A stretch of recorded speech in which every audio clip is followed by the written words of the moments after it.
My name is Maren Holt, 25 years old. The gravel scraped into my knees as I stumbled forward, the sting biting deeper than the summer sun overhead. The heat pressed against my skin, but inside, all I felt was a shiver of cold. Before I could steady myself, my father's hand clamped around my wrist, iron hard, unforgiving, and yanked me back as if I were nothing more than a stray object littering his driveway. "Don't you ever block your sister's car again," he growled, dragging me across the rough stones. His words cracked like a whip, leaving no room for protest. I wasn't blocking anything. All I'd done was step outside for a moment to grab a biochemistry textbook from the porch when Lena, in her impatient urgency, decided she had to leave that second. "Dad, she's in the way again!" she had shrieked, her voice shrill and practiced. That one whine was enough to spark his fury. Before I could explain, he had me by the wrist. Before I could breathe, I was being dragged like some discarded object in front of neighbors who pretended not to see. From the porch, my mother stood watching, her iced tea glass balanced perfectly in her hand. Her lips pursed in faint amusement, as if she were observing some dull routine she'd grown used to. Her silence was worse than words. It was agreement dressed in apathy. And then came the shove. A hard, deliberate push that sent me crashing backward into the plastic trash can stationed at the curb. The lid banged open with a hollow clatter, the sharp stench of rot slamming into my nose as my back hit the inside wall. For a split second, the lid flapped before snapping down again, sealing me in darkness and humiliation. A chorus of snickering filtered through. The sound of a phone camera clicking confirmed it. My sister, Lena, in her pastel sundress, held her phone steady, recording like she was capturing a comedy clip. Her voice cut into me with sugar-coated venom. "Finally in a place that fits, don't you think?" I pressed my palms against the rim, trying to push the lid open, but the angle was awkward. The trash walls caved around me, the humiliation pressing heavier than the plastic. For a wild moment, I thought I might suffocate. When I finally managed to shove my way out, I didn't look at any of them. Not at my father, who adjusted his belt as if nothing had happened. Not at my mother, who sipped her tea and murmured, "At least that trash can's finally got some use." And not at Lena, who laughed like she had won something valuable. Instead, I turned away. My knees throbbed, my palms were scraped raw, and my pride bled out invisibly. I didn't scream, though the urge swelled in my throat. I didn't cry, though my eyes burned. I just walked back inside, each step heavy with the weight of everything unspoken. I locked myself in the basement room, the one place they considered beneath them, so they rarely entered. A naked bulb buzzed faintly above, casting yellow light across the concrete floor. The hum seemed louder than usual, like it was mocking me. I sat on the edge of the narrow bed, staring at the wall, waiting for something inside me to break open. But it didn't. The rage boiled quietly instead, like water simmering just before a boil. I was 25, a graduate in biochemistry, still applying for entry-level research roles that paid little more than survival. No job yet, no money. Just a temporary stay at my parents' house while I scraped together enough to rent a small apartment. A few weeks, I had told myself. Just a few weeks. But every day here was a punishment. It hadn't always been like this. My father had once been, not warm, but decent. A man of structure, someone whose approval I thought could be earned if I worked hard enough. That belief crumbled when Lena turned 15. Suddenly, she became the center of every spotlight. Ballet classes, private dance schools, summer programs abroad, France, Italy, always Lena, always shining. When I asked for a new pair of shoes for a lab internship, they told me flatly, "Your sister needs that money for her summer intensive." Their eyes carried no shame. It was simply fact. She was the investment. I was the burden. Over time, neglect shifted into something darker. A cold war where silence was punishment and favoritism was weaponized. Tonight's trash can incident was not an exception. It was the rule. The basement air pressed thick against my lungs. I wanted to scream into the buzzing silence, to demand why I wasn't enough, why my existence seemed to drain them of dignity. But my throat stayed closed, my hands knotted into fists. The evening crept by. I didn't go upstairs for dinner. Hunger clawed at me, but the thought of facing their sneers was heavier. At 11 o'clock, the knock came, sharp, hard, deliberate. My mother's voice followed, flat as ever. "You going to sulk down there all night, or are you planning to clean up that trash you scattered across the driveway?" I opened the door. She stood with the same iced tea glass in hand, condensation dripping onto her fingers. Her gaze was icy, her words cutting. "You know what you are, Maren," she said, tapping her glass lightly with her nail as though punctuating her thought. "A leech. That degree of yours? Fake education, paperweight. Lena is building something real. You just stink up our space." Her eyes didn't waver. She turned and walked away before I could answer. The words sank like stones. I wasn't just unwanted. I was worthless in their eyes, nothing more than trash they couldn't throw out quickly enough. I stood in the doorway long after she disappeared. The bulb buzzed overhead, steady and merciless. For a moment, I imagined walking out the door barefoot, leaving it all behind. But where would I go? My bank account barely held $93. No job offers, no friends left who hadn't been scared away by my family's cruelty. I closed the door, back into the hum of the basement, back into the silence that carried all the things I couldn't say. And yet, deep inside me, something small stirred, something sharp. Not a scream, not a sob, a promise. One day, I thought, they will regret the way they dragged me through gravel and trash. They will regret laughing while I suffocated in their cruelty. But for now, I sat still, waiting, planning. And the rage boiled, silent but alive. Morning crept in with a thin slice of light along the basement window, a blade of brightness that made the dust look like snow. I didn't sleep. The bulb had hummed all night, as if in competition with my thoughts, the echo of my mother's voice replaying on a loop. Leech, fake education, stink up our space. By dawn, the words had settled like sediment, ugly, heavy, unmoving. I climbed the stairs carefully, palms stinging when I pressed them on the railing. The kitchen was too quiet. No kettle hiss, no spoons clinking against ceramic, no television droning on about morning traffic. On the fridge, a magnet pinned a square of paper torn from a legal pad. The handwriting was my father's. Rigid, authoritative even when it was small. Road trip with Lena, gone for the week, don't mess up the house. No love, no be back soon, just an order disguised as an update. The house held its breath the way it did after a slammed door. I stood there a long time, reading the lines again, though nothing more appeared. The air smelled like last night's coleslaw and lemon cleaner. I opened a cabinet to get a glass of water and saw the emptiness. My mug was gone, the one with the chipped rim and faded molecule print. I checked the drawer where I kept a spare key, empty. I opened the hall closet where I hung my coat. Bare hanger. A bad feeling moved through me like a cold draft. I set the glass down and walked to my room. At first glance, it looked normal. The narrow bed, the desk, the stack of applications I'd filled out and triple-checked. Then my chest grew tight. The desk drawers were open, hollowed. My backpack, missing. The shoebox where I kept my passport and ID, gone. My laptop, which I always tucked under the bed like a secret I could not risk losing, wasn't there. I lifted the sheet, checked the corners, lowered myself to my knees, and peered into the dim space. Only dust and a stray bobby pin stared back. No, no, no. My phone buzzed. A text from Lena. A photo. My old blue suitcase, scuffed and taped at one corner, sitting on a cracked curb I didn't recognize.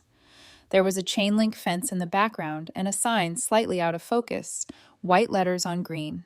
Her caption arrived a second later.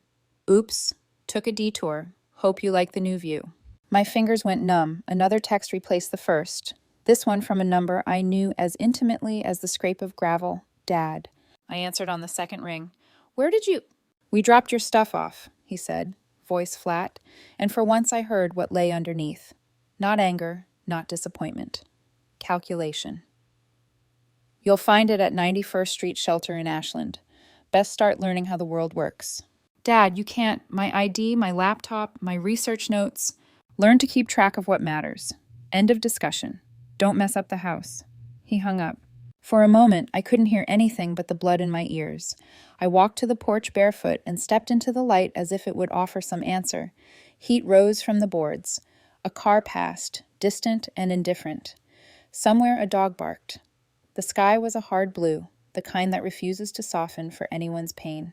They took everything, not just clothes, not just notebooks, Everything that said I existed beyond this house, beyond this kitchen, beyond Lena's spotlight. My name reduced to a pile of fabric on a curb miles away. I stood there until the brightness blurred and a wave rolled through me, the kind that comes right before collapse. But I didn't fall. The fall was a luxury I'd never been allowed. I held the railing, sucked in air that tasted like heat and metal, and turned back inside. The kitchen clock ticked. A fly knocked itself against the window like it had a grudge. I washed my face at the sink and saw in the glass tile a reflection I barely recognized. Hair rumpled, eyes raw, gravel rash along my cheek like a map no one had taught me to read. Something moved in that reflection, though. Not rage, not yet. A kind of alertness, like the moment before you step onto a narrow beam and just decide you're going to make it across. I grabbed the first shoes I could find, old sneakers, Lena had once called charity store specials, and headed for the one door that had ever opened for me in this neighborhood without making me feel like I needed to apologize, Mrs. Talia's. Her garden always smelled like peppermint and tomato vines. When she opened the door, her eyes widened at the sight of my knees.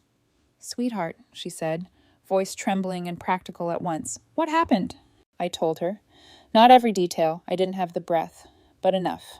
The driveway, the trash, the suitcase, my passport, my laptop, my father's voice like a padlock clicking shut. She listened without interrupting, one hand on the doorframe like she had to steady herself against what she was hearing. Then she reached for my wrist, the way a nurse does when they're about to check your pulse. Gentle, sure. I wondered when their meanness would stop being private, she murmured. "Come in. Let me fix those knees." She sat me at her kitchen table, the oilcloth patterned with strawberries, and cleaned the scrapes with careful fingers that smelled like lavender soap. "I can't even get my suitcase," I whispered, hating the thinness of my own voice.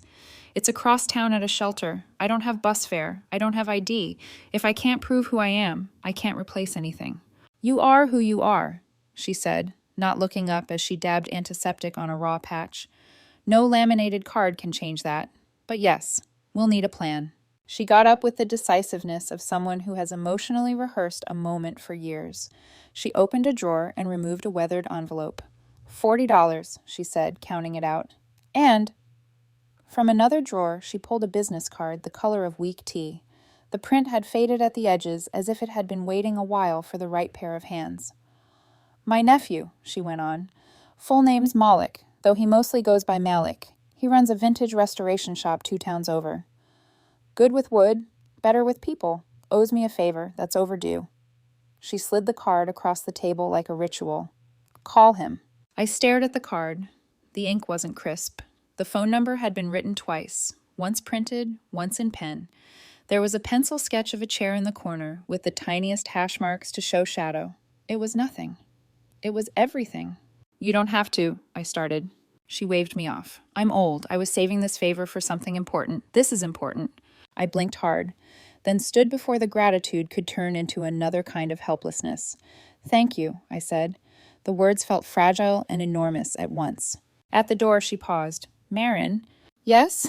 "Your father's always been a builder of appearances. They think that's strength. But wood remembers the hand that works it. It keeps the warmth. It keeps the cuts. If you learn how to read it, you can make it tell a different story." She nodded at the card. "That man can teach you, if you let him." The remark settled into a part of me I hadn't known was hungry. Wood remembers. Maybe I could too. Not the way they insisted, their version where I was the mistake that ruined every picture, but the way the grain insists on running true whether or not you choose to follow it. I walked back to my porch holding $40 and a faded card like talismans. I dialed the number on my old phone, one crack away from shattering. It rang twice. "Restoration," a voice said, smooth with a rasp of sawdust in it. "Hi," I said, and felt my throat tighten, then steady. "My name is Maren. I got your number from Mrs. Talia. She said you might need help, any kind. I can clean, lift, learn. I don't have much, but I don't quit." Silence hummed on the line, but it wasn't the cruel kind. It was the kind where a person is measuring what they hear against what they know of the world. "If Talia sent you," he said at last, "you show up. That's enough for a start. Be here tomorrow, early. We open at 7. Bring grit. Leave everything else. I don't have a car, I said before I could stop myself. Then you'll find a bus, he replied, not unkindly. Or a way. The work will meet you halfway if you meet it. When the call ended, the house behind me looked the same, but it didn't feel the same. The note still hung lopsided on the fridge. The clock still ticked. The fly kept headbutting the window like failure could be conquered by persistence alone. I stood there barefoot, heat rising through the boards, and felt that blade of light from the basement window widen, as if some unseen hand had tilted it just enough to cut a new line across the floor. They believed they had erased me, but they had only cleared the page. I went inside, wrote the address from the card on a scrap of paper, and tucked the $40 deep into my sneaker like contraband hope. Tomorrow, I would find a bus. Tomorrow, I would show up, not as trash, not as dead weight, as something harder to throw away. That night, I lay awake listening to the house settle, to the plink of the kitchen sink, to the faint tap-tap of that fly, refusing to learn. Somewhere far off, a train moaned. I imagined wood under my hands, the lines in the grain, like a story waiting to be traced. I didn't know yet how to shape it. I only knew I would. The rage didn't boil over. It banked itself like coals, red and disciplined, saving heat for when it mattered. In the morning, I would leave this house. In time, I would make something from the splinters. The bus smelled like old rain and rust, the vinyl seats cracked in jagged lines that scratched against my palms when I gripped them too tightly. Every bump in the road rattled my bones, but I held on to the scrap of paper with Malik's address written in Mrs. Talia's shaky hand. The $40 were folded into my sneaker, the edges digging into my arch with every step I'd taken to the bus stop. It wasn't just money. It was proof that someone believed I still had a chance. When the bus hissed to a stop, I stepped out into air thick with sawdust and varnish. The building was unremarkable from the outside, brick dulled by years. The sign above the door faded until only the word restoration was legible. Inside, though, it was alive. The smell of wood, polish, and iron filled my lungs, and the sound of sanding, steady and rhythmic, echoed like a heartbeat. A man in his 40s stood behind a workbench, sleeves rolled up, hands coated in dust. His skin was rough, the kind that carried years of work, but his eyes were sharp, alert. He didn't smile. He didn't frown. He simply studied me. "You must be Talia's girl," he said. I nodded, swallowing the urge to explain my whole life in a single breath. "Yes, Maren Holt." "Work starts at 7, he said, glancing at the clock. "You're on time. Good. Grab that broom." There was no introduction. No easing in, just a broom shoved into my hand and a floor coated in layers of sawdust. I swept until my shoulders burned, the fine powder sticking to my skin like a second coat.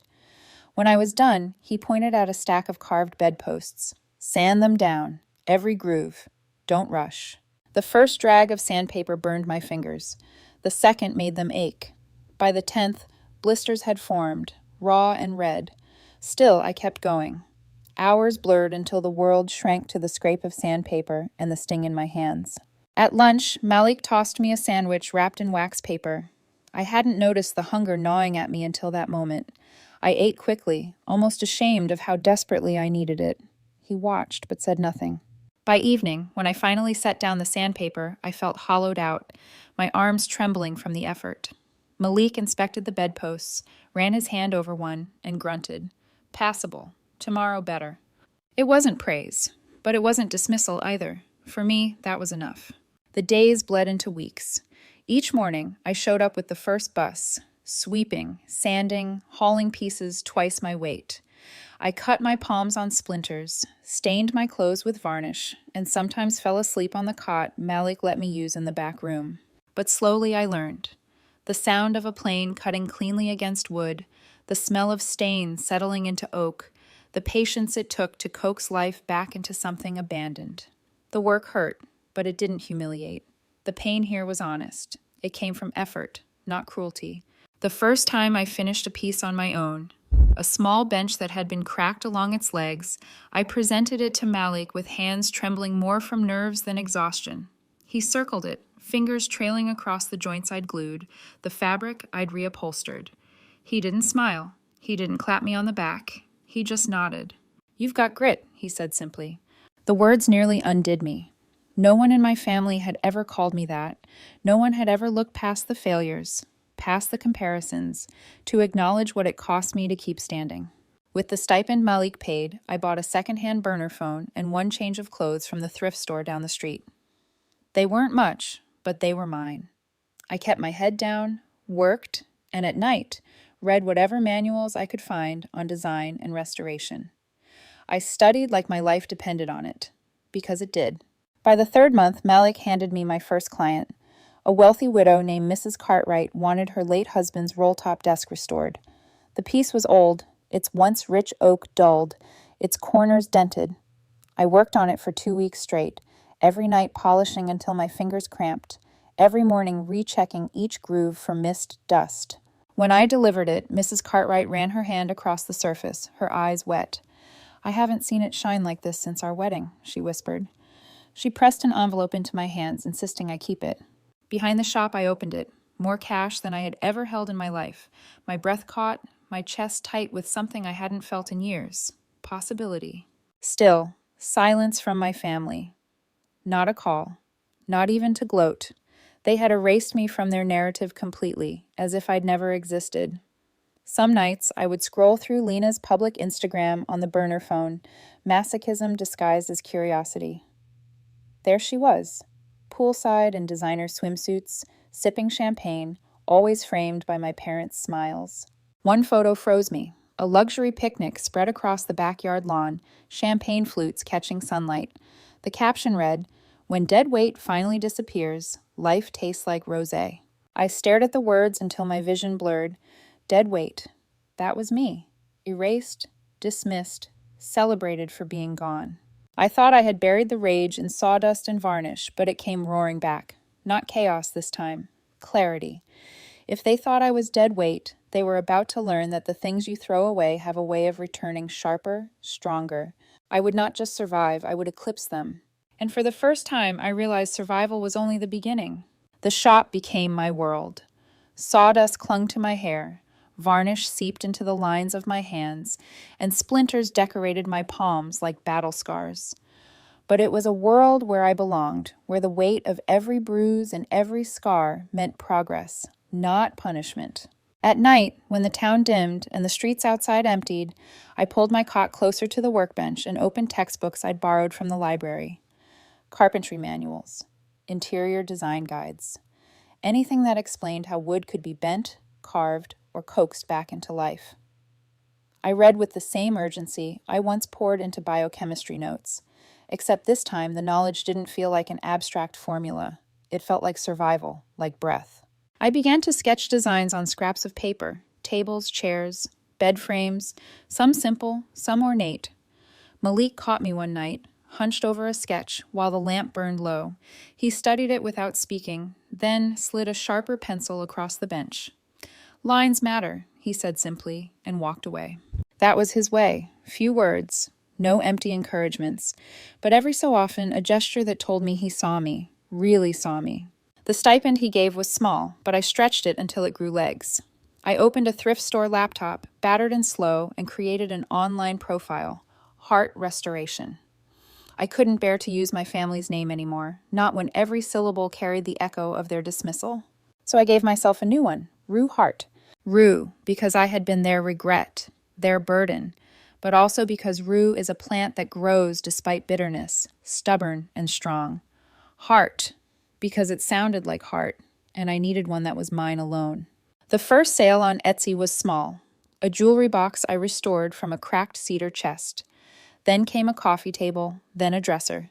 Orders trickled in, then flowed.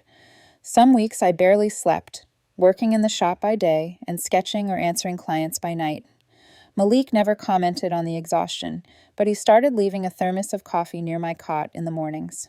The rhythm was brutal, but it was mine. For the first time, I wasn't just surviving, I was building. And yet, I couldn't help myself. Some nights I still checked Lena's social media. My parents' faces were always there, glowing with pride that never belonged to me. Galas, vacations, laughter around long tables I was never invited to. They posted photos of Lena's charity events, her speaking at fundraisers, her arm looped through their shoulders. One caption from my mother made my stomach turn. "So proud of our shining star. Every family has one. Every family has one." As if by definition, there could only be one. As if by definition, I was never it. I clicked away before the bitterness could consume me, and instead poured it into the grain of oak and mahogany, into sanding until the wood was smooth enough to see myself in. 2 years passed like that. My name, Rue Hart, circulated quietly among interior designers, real estate stagers, even a television set decorator who ordered a series of custom pieces. I rented a small workshop of my own, still close enough to Malik to visit, but separate, independent. One night, I checked my business email while sipping instant coffee in the back room. Most messages were the usual: inquiries, requests for quotes. But then one subject line caught my eye. Inquiry for custom dining table, urgent. The sender's name froze me. Martha Brenton. My mother. For a moment, I thought it had to be a mistake, some coincidence of names. But the message made it clear. Hello, we are hosting a fundraiser gala in our backyard. My daughter Lena will be the primary host. We need a statement centerpiece dining table for 40 guests. Must be elegant, durable, and memorable. Please confirm your availability and quote. Martha. She didn't know. She had no idea the name on the other end of the email belonged to the daughter she'd tossed out like garbage. To her, I was a stranger, a vendor, a tool to decorate her performance of perfection. I laughed, sharp and humorless, the sound echoing against the workshop walls. After years of silence, this was their first attempt to reach me, and they didn't even realize it. I typed a response with steady fingers. Yes, I'm available. For a project of this scale and urgency, my rate will be double my standard. Payment up front. Delivery in 6 weeks. The reply came within an hour. No hesitation, no questions, just agreement. The weeks that followed were a blur of design and determination. I poured everything I had into that table. Not just skill, not just precision, but history. The polished oak gleamed under my hands, but beneath it, carved into the underside where only a careful eye would notice, I left messages. Etched truths. Words only they would understand. Every cut, every line was deliberate, not just furniture, but testimony. When it was finished, I ran my hand along its surface and felt a strange stillness. It was beautiful. It was brutal. It was mine. On the day of delivery, I didn't go. I hired a driver. I couldn't trust myself to stand in that backyard again. Not yet. But I included something beneath the centerpiece glass. A folded letter. No rage, no rant, just truth. You dragged me across the driveway like I was nothing. But I turned your driveway into my launching point. This table is the only piece of me you'll ever afford again. Signed, Rue Hart. Hours later, Malik returned from making a delivery across town. He leaned against the doorframe, his expression unreadable. Heard your table stole the show. What did they say? I asked before I could stop myself. He shrugged, though a hint of satisfaction tugged at his mouth. Lena nearly fainted. Your mother locked herself in her room. Your father stormed out shouting about traitors in front of 30 guests. A silence stretched, and then he added, Sounds like they recognized your work. I sat down hard on the stool, breath uneven. They recognized it. Not just the craftsmanship, the truth I carved into it. For the first time in years, I wasn't invisible to them. I was undeniable. But instead of relief, what I felt was deeper, sharper. This wasn't the end. This was only the beginning. The story of the table spread faster than I expected. Within days, word reached me through a designer friend that the gala hadn't gone as planned. Guests whispered about the meltdown in the Brenton household, about how the Starr family had fractured mid-celebration. My father's voice had thundered across the lawn, accusing everyone of betrayal. My mother never came back downstairs, and Lena was seen pacing the garden with her phone glued to her ear, her perfect smile cracked wide open. I didn't post about it. I didn't boast. I just went back to work, though the image of them unraveling around a table built by my hands played in the back of my mind like a secret film reel. I should have felt satisfied, and part of me did, but another part stayed restless. Because the truth is, one table wasn't enough. Orders piled in after that, not from them, but from others who'd seen the table, who'd whispered about the name Rue Hart. I poured myself into every piece. Chairs with intricate joints, cabinets polished to a mirror shine, even a custom bed frame for a film set. Each one was a small rebellion, proof that the daughter they had discarded had built something with her own hands, her own name. At night, though, when the shop went quiet and the last stain dried, I felt the hollowness return. Revenge had given me a taste of justice, but not closure. My family hadn't apologized. They hadn't even reached out. They had simply absorbed the humiliation and gone silent, the same way they always had when reality didn't fit their story. It was like shouting into a void. Months later, a cheap envelope appeared in my mailbox. No return address.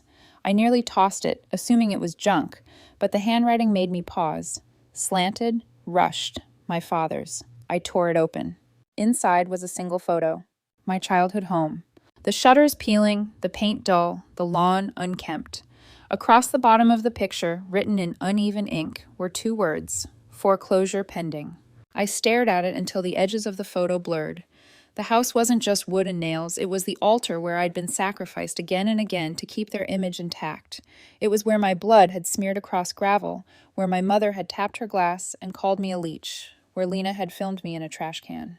And now it was collapsing. I didn't laugh. I didn't smile. Something quieter filled me. Stillness. Malik noticed before I even told him. I was sanding down a walnut table when he said, almost casually, "Your hands are too heavy today." I set the sandpaper aside. "They're losing the house," I admitted. He sipped his tea, watching me with those sharp eyes. "And what are you going to do about it?" "Nothing." "Are you sure?" I hesitated. The word hung in the air, fragile. Was I sure? A part of me wanted to watch them drown in their own debts, to let the walls they worshipped finally crumble. Another part whispered of retribution, of using this moment to carve the final chapter. "I'm not going to save them," I said finally. My voice sounded harder than I expected. "But maybe I'll give them something else. One last thing to remember." Malik didn't nod. He didn't smile. He just set his cup down and said, "Make sure it's yours, not theirs." The auction day approached quickly. I didn't attend. Instead, I called a young couple I'd once helped, a pair who had just had their first baby and whose furniture I'd restored for free after a storm ruined nearly everything they owned. They were kind, struggling, the kind of people who knew value beyond price. I asked them for a favor. When the gavel fell, they won the bid. The house, my prison, was no longer in my family's name. That wasn't the revenge. That was just the shift. 2 weeks later, I printed invitations on fine embossed cardstock, the kind my mother would have approved of for her galas. At the top, in gold letters, it read, "Open House Celebration, a new beginning for 27 Burwood Drive." I delivered them by hand, one to my parents, one to Lena. I stood across the street on the day of the open house, hidden behind a hedge as their car pulled up. They stepped out dressed as if attending a social event, not a stranger's party. Hope lingered on their faces. Maybe they thought it was reconciliation. Maybe they believed I was finally crawling back. Instead, the new couple stood at the doorway, cradling their baby, smiles warm but steady. A handmade wooden sign rested in the front lawn. This home was rebuilt with grace, not guilt. My father froze, confusion twisting his mouth. My mother blinked rapidly, as though trying to wake from a dream. Lena flushed crimson, clutching her clutch bag like it could shield her.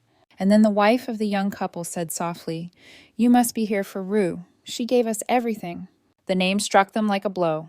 I stepped from behind the hedge, no makeup, no designer clothes, just overalls, gloves, and a clipboard in hand. They froze. My father was the first to speak, his voice cracked with fury. "Why? Why would you give them the house after everything? After everything," I cut in, my voice steady. "Yes, after the gravel, after the trash, after the silence. I gave it to someone who would never use the kitchen counter to bash my face, who would never scream from the staircase until I was small enough to fit inside a trash can, who would never call me dead weight." Lena stepped forward, her voice sharp. "You think this makes you better than us?" "No," I said, my smile faint but real. "This makes me free." She scoffed, eyes flashing. "You could have helped us. You should have. You're our daughter." I met her gaze, steady.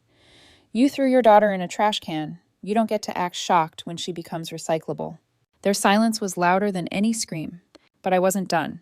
I reached into my bag and handed them a small wooden box, polished, simple, but weighted with meaning. "Open it," I said. Inside was a crushed soda can, an old photo of me at 25, knees bloody, face humiliated, half inside the trash can. Beneath it, a note in my handwriting. You taught me what worthlessness looks like, so I gave it back. I closed the lid gently. They left without another word. And for the first time, I didn't feel like trash. I felt like truth. They didn't return my calls, though truthfully, I hadn't made any. After that day in front of the house, my parents and Lena retreated into silence, the kind they had perfected long before. No explosions, no demands, just absence. A vacuum where family should have been. But unlike before, the silence no longer strangled me, it fed me. Because for the first time, they were the ones haunted. By the sign in the lawn. By the box I placed in their hands. By the realization that I wasn't broken, not anymore. Still, I couldn't stop myself from looking. Late at night, while projects dried under layers of varnish, I checked Lena's social media. It wasn't the bright display of champagne and poolside laughter anymore. The photos grew fewer. The smiles looked tight. Captions sounded forced. Hashtags recycled. The comments were filled with questions she never answered. Once, she posted a blurry shot of a coffee cup with the words, "Some people bite the hand that fed them." Sad world. I didn't reply, but I read it 3 times before setting my phone down, heart steady, unshaken. Because I remembered the taste of gravel in my mouth. I remembered the sting of trash can walls against my back. And I knew the truth. Their hands hadn't fed me. They'd starved me. Work consumed me again. The orders increased, enough to hire 2 apprentices who looked at me the way I used to look at Malik, half in awe, half in disbelief that someone would trust them with responsibility. I taught them the way he taught me, blunt but steady, no wasted words, no false kindness. One afternoon, as I guided one of them through restoring an ornate chair leg, a letter slipped through the shop's mail slot. No return address. Inside, only another photo of the house, except this time the for sale sign was gone. The shutters were painted a pale blue, the lawn neatly trimmed. The couple I had helped stood in the yard, holding their baby, now a toddler, their faces glowing with joy. On the back of the photo was a note in careful handwriting. "Thank you, Rue. This home feels alive again." I pinned it above my workbench, right where the sunlight hit in the mornings. The house wasn't mine anymore, not as a prison, not as a wound. It was theirs now, and that meant it was something new. Something I had remade, not with hammers or nails, but with choice. A week later, Malik stopped by. He hadn't been around much, busy with his own work, letting me run mine. He walked through the shop slowly, running his hand over the finished pieces lined along the walls. "You've built something real," he said finally. I met his gaze. "I think so." "You going to stop there?" I hesitated. The old hunger, the one for revenge, for recognition, still simmered. But it wasn't the same as before. It didn't roar. It whispered. "I don't want to destroy them anymore," I said. "I want to outlast them." He smiled faintly, a rare expression on his face. "That's the sharper blade." But the universe wasn't finished with me yet. Because a month later, I opened my email to find a name I knew too well. Hidden beneath a generic Gmail account, but transparent all the same. Lena. The subject line, commission inquiry. The message was short, clipped, as if typed through clenched teeth. "Dear Rue, I saw your work at a recent event. Your designs are strong, unique. I'd like to discuss a custom piece for my new apartment. Urgent timeline. Please confirm." She hadn't signed it with her name, but the rhythm of her words, the sharp precision, the demand hidden inside the request, it was her. For a long moment, I stared at the screen. This was the girl who had filmed me in a trash can, the girl who had posted a picnic photo with the caption, "Dead weight finally disappears." The girl who had stepped forward on the lawn, sneering, "You think this makes you better than us?" Now she wanted my hands, my time, my name. I typed only 2 words, request declined. Then I blocked the email. That night, lying in my bed with sawdust still clinging to my arms, I realized I wasn't angry anymore. Not in the way I once was. I wasn't even vengeful. I was free. And freedom, I realized, was not something you win once. It was something you choose every single day. I returned to the shop the next morning and stood beneath the photo pinned above my bench, the couple smiling in front of the house that had once broken me. Sunlight hit the paper, turning it almost gold. The house was alive again, and so was I. The weeks following Lena's failed email brought a strange calm, not silence like before, the suffocating kind that pressed on my chest, but a stillness I had chosen. My life had narrowed into the rhythm of chisels and sandpaper, into the laughter of my apprentices, into the occasional smile from a client who saw their grandmother's dresser restored to life. But calm doesn't erase memory, and memory has a way of calling itself forward when you least expect it. One evening, while locking up the shop, I saw an unfamiliar car parked across the street. Its tinted windows reflected the street lamp, but I felt it before I confirmed it. Someone was watching. I waited, keys cold in my palm. The car lingered, then pulled away without a sound. I didn't need to see the driver to know who had sent them. The very next morning, I decided the story wasn't finished. Not for them, not for me. I thought of that house, my house, now full of warmth that had nothing to do with bloodlines. I thought of how my parents had once held court in that same living room, their glasses raised, their smiles fixed like portraits. I thought of how they'd looked standing in the yard, eyes wide when the new couple welcomed them with grace they didn't deserve. And I knew. I wasn't going to watch them fade into silence. I was going to orchestrate an ending they couldn't ignore. The idea came easily. A public unveiling, but not theirs. Mine. I printed another invitation, this time more deliberate. Fine cardstock, embossed letters. It read, "Open House Celebration, a new beginning for 27 Burwood Drive." I mailed copies to people who mattered to them. Distant relatives, old business partners, even neighbors who used to nod approvingly when Lena twirled in her recital costumes. And of course, I sent one directly to my parents, another to Lena. I hand-delivered theirs. My mother opened the door, surprise flickering before she masked it with disdain. "What is this?" she asked, holding the invitation like it might stain her fingers. "An open house," I replied simply. 2 weeks from Saturday. Her eyes narrowed. "Why would you invite us?" "Because," I said, my voice calm, "you taught me that appearances are everything. Consider this, my final performance." I turned before she could respond, leaving her standing there, the invitation trembling ever so slightly between her fingers. The day arrived. The lawn was trimmed, flowers blooming in the garden bed I had once weeded under my father's barked commands. A wooden sign stood proudly at the edge of the yard, words carved by my own hands. This home was rebuilt with grace, not guilt. The couple I had helped waited at the door, their child now toddling between them. They greeted guests warmly, offering lemonade and cookies. Laughter drifted through the air, easy and unforced. Across the street, I watched as my parents' car pulled up. Lena stepped out first, designer heels clicking against the pavement. My father followed, jaw clenched. My mother trailed behind, her face unreadable. For a moment, they just stared. At the sign, at the family in the doorway, at the people filling the lawn who should have been their audience. Then, slowly, they crossed. "You!" my father spat when he saw me emerge from behind the hedge, my work gloves still on, overalls dusted with sawdust. "What is this circus?" "Not a circus," I said evenly. "A celebration. A home that finally belongs to people who understand its worth." "You gave it away?" His voice cracked, high and furious. "After all the years Years you dragged me across gravel," I interrupted. "Years you threw me into trash cans. Years you erased me until I had no name but dead weight. Yes, after those years." My mother's eyes darted everywhere but at me. Her lips pressed thin, the same way they had when she dismissed me with a tap of her glass. Lena stepped forward, her face red. "You think this makes you better than us?" "No," I said softly. "This makes me free." The couple's child tugged at her mother's dress just then, giggling, and the sound pierced the silence like sunlight through storm clouds. Guests smiled. Conversations resumed.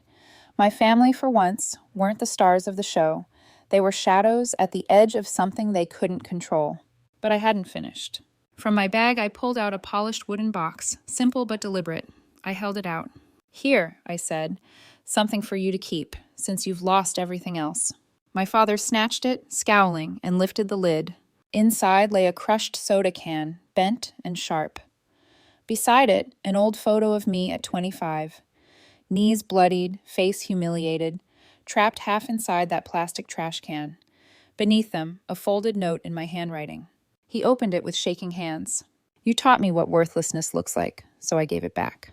His face drained of color. My mother turned away. Lena's eyes glistened, though whether from rage or shame, I couldn't tell. I closed the box gently, my voice steady. "This is the only inheritance I'll ever return to you." They left without another word. And as their car pulled away, swallowed by the road, I felt the last chain snap. The house no longer belonged to them, neither did I. I wasn't their daughter anymore. I was Rue Hart, and Rue Hart was free. They didn't come back. Not that day, not the next, not ever. The Brentons, my parents, my sister, vanished into the same silence they had used all my life to erase me. But this time it wasn't power, it was surrender. The young couple moved fully into the house a week later. I visited quietly one afternoon, standing across the street. Curtains fluttered in windows where I once hid tears. A child's laughter spilled from the backyard where I had scrubbed gravel from my knees. The house was no longer haunted. It was alive, and for the first time, it didn't hurt to look at it. My shop thrived. Orders kept coming. My apprentices grew more confident, sketching their own designs, sanding with hands that no longer trembled. Clients began to recognize my name, Rue Hart, not as a whisper, but as a promise of quality, of honesty.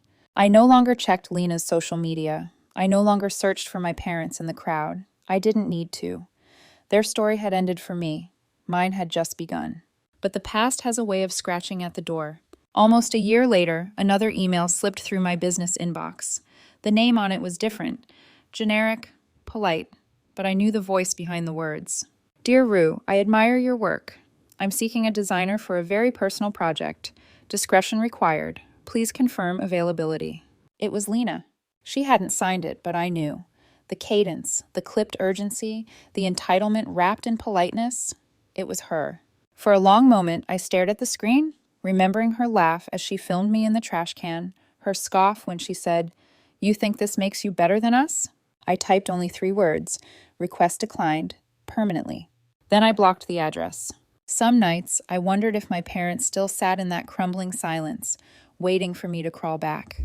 If Lena still scrolled my website in secret, hands itching to claim my work as hers. Maybe they did. Maybe they didn't. It didn't matter, because my life was no longer shaped by their absence or their cruelty. It was shaped by my own hands, by every grain of wood I coaxed back to life, by every client who looked at a restored piece and whispered, "It's beautiful." I learned something in those years of sawdust and scars. Survival is not revenge. Survival is creation. Revenge had been the spark, yes. It had lit the fire that pushed me to carve truth into oak and maple. But fire doesn't last forever. What endures is what you build from the ashes. Now, every chair, every table, every jewelry box I restored became a testament, not to what they did to me, but to what I became in spite of it. Sometimes clients asked about the name. Why Rue Hart? I always smiled, because it reminds me that bitterness can still bloom, and because a heart isn't something you inherit, it's something you build. One evening, as the shop lights glowed warm against the night, Malik stopped by. He studied the pieces lined up for delivery, the laughter of my apprentices echoing from the back room. "You've done well," he said quietly. "Thanks to you," I replied. He shook his head. "No, thanks to grit. That's rarer than talent. Don't forget it." I never did. The photo of the couple in front of the house still hung above my workbench. Sunlight touched it every morning, turning it almost golden. Each time I looked at it, I remembered where I had come from, but more importantly, where I chose to go. Not revenge, not survival, freedom. And freedom, I learned, was a craft too. One you practiced every day. I never saw my family again. Not truly, not in any way that mattered. But once in a while, when the wood creaked just so under my hands, I swore I could still hear the echo of gravel beneath my knees. And instead of shuddering, I smiled. Because I had turned that gravel into the foundation of something unbreakable. I was no longer their burden. I was Rue Hart, and Rue Hart was free.